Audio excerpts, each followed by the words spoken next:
नमस्कार, हम प्रतिमा चौधरी। दोपहर 3 बजे के भोजपुरी समाचार में स्वागत बा। सबसे पहले प्रमुख समाचार। राष्ट्रपति विद्यादेवी भंडारी बांग्लादेश की राजधानी ढाका में बांग्लादेशी राष्ट्रपति अब्दुल हमीद द्वारा विमानस्थल में स्वागत। प्रमुख प्रतिपक्षी दल नेपाली कांग्रेस के पदाधिकारी बैठक बैठ रहल। वर्तमान सरकार के विकल्प बारे में छलफल होगी। आज सोना के दाम तोला में 200 रुपया से घटल। प्रति तोला 87,200 रुपया में कारोबार हो रहा। अमेरिकी रक्षा मंत्री लॉयड ऑस्टिन अफगानिस्तान के भ्रमण में अघोषित भ्रमण के अर्थपूर्ण रूप में देखल जा रहा। Premier league club Chelsea FA cup football के सेमीफाइनल में प्रवेश। शेफील्ड यूनाइटेड 2-0 से हारल।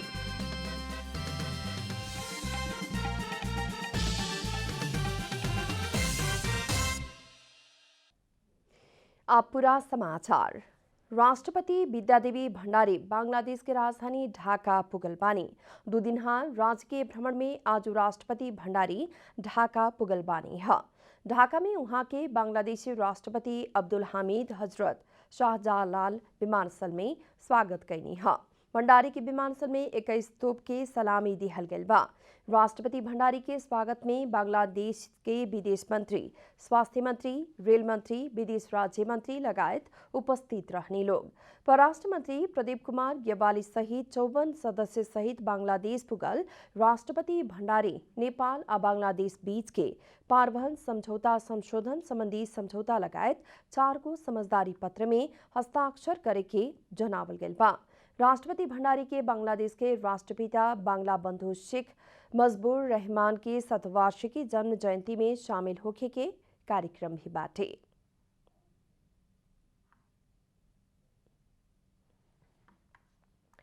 प्रमुख प्रतिपक्षी दल नेपाली कांग्रेस के पदाधिकारी बैठक बैठ रहल बा। सभापति शेरबहादुर देउबा आज पार्टी कार्यालय स्थानेपा में केंद्रीय तथा पूर्व पदाधिकारी के बैठक बुलौले बानी है। समसामयिक राजनीतिक विषय आ पार्टी के महाधिवेशन के विषय में छलफल खातिर बैठक बुलावल मुख्य सचिव कृष्ण प्रसाद पौडेल जानकारी देहनी। बैठक में केपी शर्मा ओली नेतृत्व के वर्तमान सरकार के विकल्प के विषय में भी छलफल होखे के बतावल गइल बा। आज के बैठक से नया सत्ता समीकरण खातिर कैसन पहल कैल जाओ कहे वाला विषय में कांग्रेस आपन धारणा स्पष्ट करे के तैयारी कैले बा।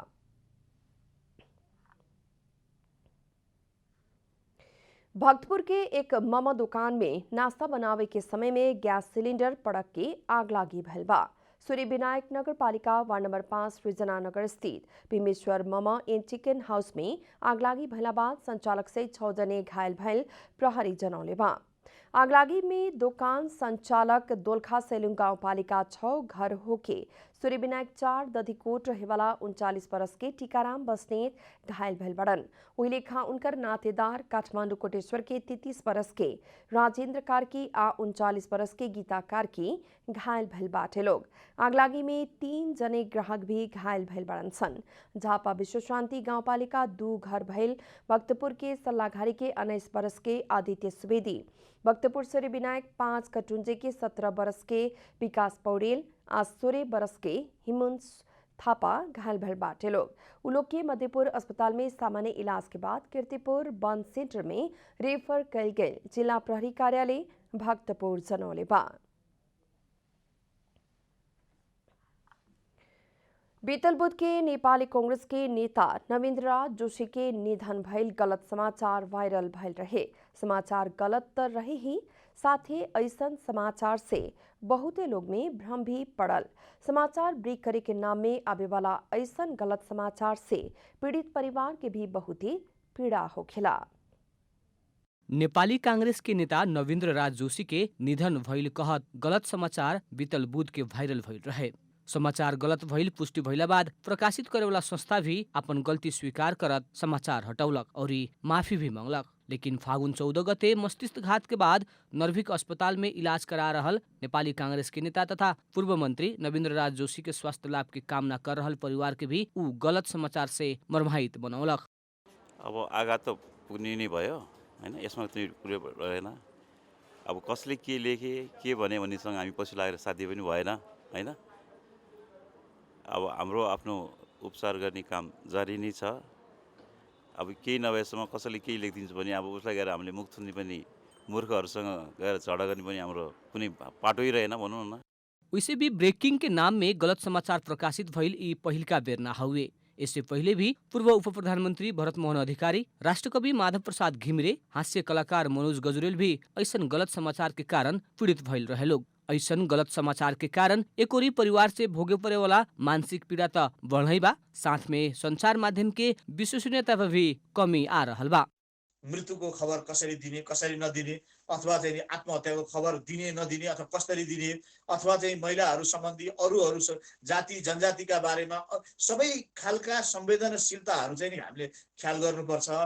100% प्रमाणित ना होल तक समाचार प्रवाह करे के ना होई कह के पत्रकारिता के सिद्धांत बाटे, लेकिन ओकर खिलाफ भी जाके संचार माध्यम सब समाचार ब्रेक के प्रतिस्पर्धा के नाम में मृत्यु बारे गलत समाचार बनावला और उ भी हल्ला के भर में, जेकरा कारण निधन होखे से पहिले ही कांग्रेस नेता नवीन्द्र राज जोशी संगे भरत मोहन अधिकारी, राष्ट्रकवि माधव प्रसाद घिमिरे, हास्य कलाकार मनोज गजुरेल के श्रद्धांजलि मिलल रहे। समाचार ब्रेक करे के जल्दीबाजी और एकीगो स्रोत के मात्रे भर परला पर निधन के समाचार में संचार माध्यम बेर बेर चुक्ति आइल वरिष्ठ पत्रकार डाक्टर कुन्दन अर्याल के बुझाइ बा।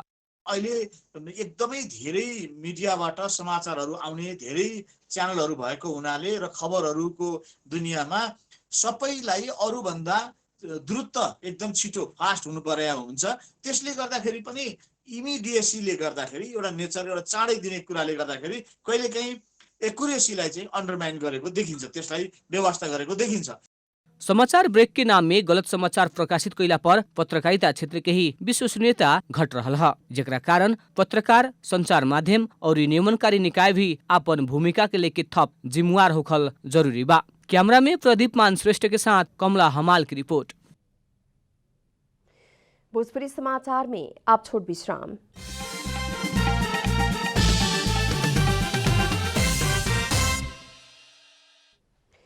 भोजपुरी समाचार में आप बाकी समाचार। नेपाल पत्रकार महासंघ केंद्रीय निर्वाचन समिति चैत 25 गते होखेवाला निर्वाचन की कार्यतालिका प्रकाशन कैले बा। पहिलका बार प्रत्यक्ष कार्यकारी निर्वाचित होखे के व्यवस्था अनुरूप संशोधित विधान मुताबिक जिला, प्रदेश आ केंद्र के मतदान एक दिन होखेवाला हिसाब से निर्वाचन मिति समेत तय कैल गेल बा। नेपाल पत्रकार महासंघ यह चैत 25 गते तय कैल निर्वाचन के कार्यतालिका प्रकाशन कैले बा। महासंघ के निर्वाचन में ई बेर मतदाता सब पहिलका बेर प्रत्यक्ष कार्यकारी उम्मीदवार छान सकी। महासंघ के संशोधित विधान अनुसार ई बेर सब साधारण सदस्य सब जिला, प्रदेश और केंद्र के सभी पदाधिकारी एवं सदस्य के खातिर मतदान कर सकी। निर्वाचन कार्यक्रम मुताबिक चैत 8 गते सजिया 5:15 में मतदाता नामावली प्रकाशन होखी। मतदाता नामावली ऊपर दाबी विरोध चैत 9 गते दोपहर 12:30 से चैत 10 गते दोपहर 12:30 तकले करे के तोकल गइल बा। पहिलो पटक पत्रकार महासंघ प्रत्यक्ष निर्वाचन प्रणालीमा जाँदैछ। त्यो कारणले गर्दा यसका केही चुनौतीहरू चाहिँ नि अवश्य पनि छन्, तर ती चुनौतीहरू सामना गर्नका लागि र निष्पक्ष ढङ्गबाट सबै पत्रकारहरूले आफ्नो मताधिकार प्रयोग गर्न पाउने सुनिश्चितता गरेर यो निर्वाचन प्रक्रिया सम्पन्न गराउनका लागि हामीले गम्भीर ढङ्गबाट तयारी गरेका छौँ। तीनै तहमा निर्वाचन समितिहरू बनेको छ। वरिष्ठ पत्रकारको संयोजकत्वमा निर्वाचन समिति छ। कानुन क्षेत्रका अथवा बार एसोसिएसनको संस्थागत प्रतिनिधित्व पनि हामीले यो निर्वाचन समितिमा गराएका छौँ। हाम्रा शाखाहरूले पनि जिम्मेवारीपूर्वक यो निर्वाचन सम्पन्न गर्नका लागि सहयोगी भूमिका खेल्नेछन्।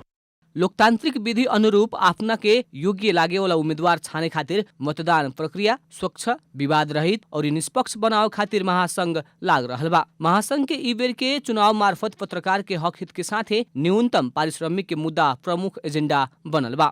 हामीले केही समय अघि पनि पारिश्रमिकको विषयलाई लिएर धरना, आन्दोलन, दबाव कार्यक्रम पत्रकार महासंघले सञ्चालन गर्यो। अब महाधिवेशनबाट नयाँ नेतृत्व आउँदैछ। अब पनि नयाँ नेतृत्वले पत्रकार महासंघको एजेन्डा श्रमको मामलामा, पारिश्रमिकको मामलामा ठोस ढङ्गबाट अगाडि बढाउनै पर्छ। अब पत्रकार महासंघ श्रमको विषयलाई, पारिश्रमिकको विषयलाई, न्यूनतम स्यालेरीको विषयलाई पन्छाएर महासंघ अगाडि बढ्न सक्ने अवस्था अब म देख्दिनँ।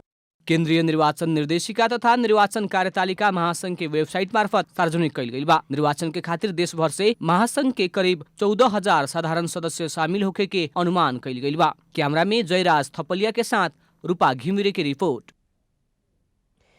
भारत में कोरोना वायरस संक्रमित की संख्या बढ़ला बाद सरकार स्वास्थ्य सुरक्षा सतर्कता बढ़ावेला आग्रह कैले बा। स्वास्थ्य मंत्रालय विज्ञप्ति जारी करके भारत में कोरोना वायरस संक्रमण बढ़ रहल कारण नेपाल में भी संक्रमण बढ़ सके के कहत सचेत होखेला आग्रह कैलक ह। संक्रमण बढ़ सके के भइला से सभा गोष्ठी जुलूस रैली भेला जमघट सेमिनार बैठक भीड़भाड़ होके वाला व्यावसायिक कार्य सभी ना करे खातिर मंत्रालय आग्रह कैले बा। प्रवक्ता डॉक्टर जागेश्वर गौतम सामाजिक भौतिक दूरी, मास्क के अनिवार्य प्रयोग तथा साबुन पानी से निमन से हाथ धोएला, सैनिटाइजर के प्रयोग लगायत जनस्वास्थ्य के मापदंड पालना करे खातिर आग्रह कैले बानी। भारत में पिछला 24 घंटा में 43,846 जने में कोरोना वायरस संक्रमण के पुष्टि भइल बा। यातायात व्यवस्था विभाग सड़क संरक्षण करे के उद्देश्य के साथ यह चैत 15 गते से तय कल गेल से ज्यादा भार बोके वाला सवारी साधन के कार्यवाही करे वाला भइल बा। मालवाहक सवारी साधन के भारवहन नियमन संबंधी निर्देशिका 2074 के व्यवस्था मुताबिक मालवाहक सवारी साधन तय भइल से बेसी माल सामान बोकल मिलना पर सवारी से सामान झारे के आ नगद जरिमाना करे के जनावल गइल है। विभाग पिछला समय सवारी साधन में अत्यधिक भार बोकल कारण से संबंधित क्षेत्र के सड़क में पुगल नुकसानी के बारे में शिकायत पड़ला बाद कड़ाई करे लागल है। विभाग सड़क सुरक्षा खातिर मुख्य सड़क सब में तौल पुल निर्माण करके सवारी साधन के भार वहन नियंत्रण आ नियमन करे के योजना मुताबिक इससे पहले ही चितौन के आपटारी आ महोत्तरी के बर्दीवास में तौल पुल निर्माण करके संचालन में लिया चुकल बा। अब आर्थिक समाचार के साथ में अर्घाखाँची ओपीसी सिमेन्ट सबैभन्दा स्तरीय सिमेन्ट।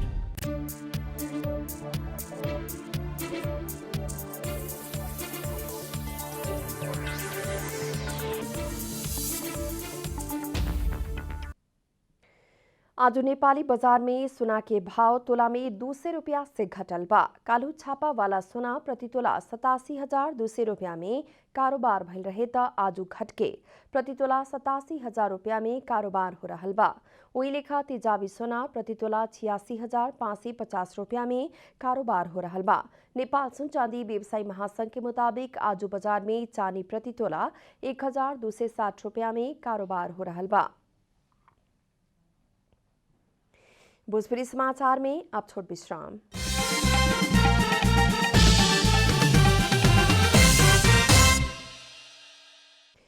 भोजपुरी समाचार में अब अंतर्राष्ट्रीय समाचार।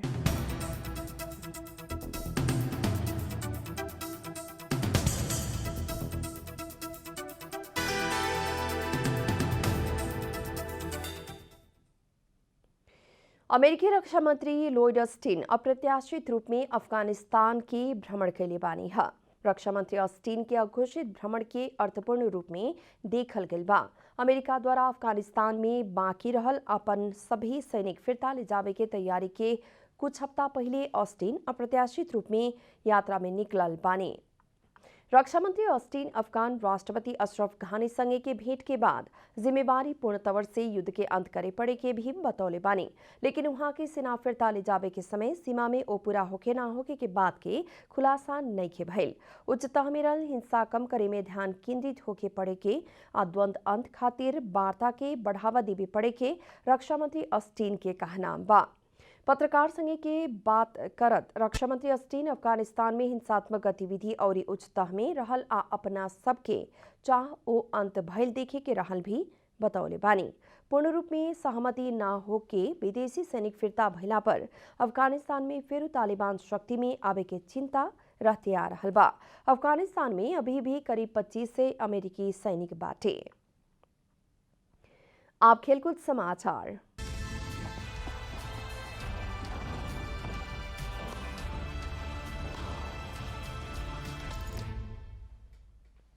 Premier league club Chelsea FA cup football के सेमीफाइनल में प्रवेश कैले बा। इतवार के रात भइल खेल में शेफील्ड यूनाइटेड के 2-0 गोल अंतर से हरावत चेल्सी सेमीफाइनल में पुगल बा।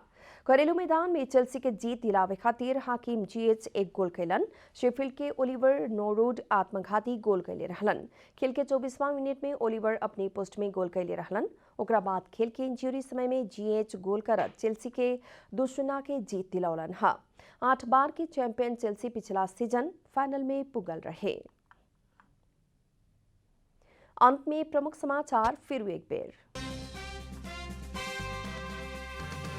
राष्ट्रपति विद्यादेवी भंडारी बांग्लादेश के राजधानी ढाका में बांग्लादेशी राष्ट्रपति अब्दुल हमीद द्वारा विमानस्थल में स्वागत। प्रमुख प्रतिपक्षी दल नेपाली कांग्रेस के पदाधिकारी बैठक बैठ रहल। वर्तमान सरकार के विकल्प बारे में छलफल होगी। आज सोना के दाम तोला में 200 रुपया से घटल। प्रति तोला 87,200 रुपया में कारोबार हो रहा। अमेरिकी रक्षा मंत्री लॉयड ऑस्टिन अफगानिस्तान के भ्रमण में अघोषित भ्रमण के अर्थ पूर्ण रूप में देखल जा रहा। Premier league club Chelsea FA cup football के सेमीफाइनल में प्रवेश से फील्ड यूनाइटेड 2-0 से हारल।